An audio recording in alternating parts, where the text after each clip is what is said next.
എല്ലാവർക്കും നമ്മുടെ പുതിയ വീഡിയോയിലേക്ക് സ്വാഗതം. നമ്മളിൻ്റെ വീഡിയോ LD ക്ലർക്കുമായിട്ട് ബന്ധപ്പെട്ട് വന്ന ഒരു വാർത്തയാണ്. കിടക്കുന്നതിന് മുന്നേ നമ്മളുടെ ചാനൽ കാണുന്നവർ ചാനൽ സബ്സ്ക്രൈബ് ചെയ്തേക്കുക.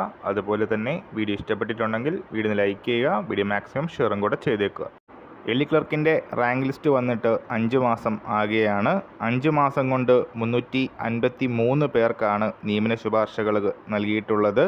കഴിഞ്ഞ തവണ ഇതേ സമയം 5 മാസം കൊണ്ട് 1455 പേർക്ക് നിയമന ശുപാർശകൾ ലഭിച്ചിരുന്നു. സോ ഗണ്യമായൊരു കുറവാണ് ശുപാർശകളിൽ കാണുന്നത്.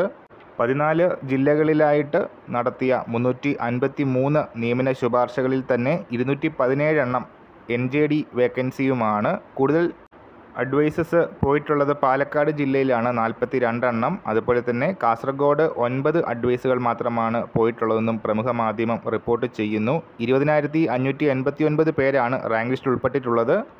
വിവിധ വകുപ്പുകളിൽ നിന്ന് ക്ലർക്ക് ഒഴിവ് റിപ്പോർട്ട് ചെയ്യുന്നതിലും വലിയ കുറവ് വന്നിട്ടുണ്ട്. ഇലക്ഷൻ പ്രഖ്യാപിച്ചത് മൂലമൊക്കെ ആയിരിക്കാം. ഏതായാലും വരും ദിവസങ്ങളിൽ കൂടുതൽ ഒഴിവുകൾ റിപ്പോർട്ട് ചെയ്ത് കൂടുതൽ ആൾക്കാർക്ക് ജോലി ലഭിക്കും എന്ന പ്രതീക്ഷയിലാണ് ഉദ്യോഗാർത്ഥികൾ.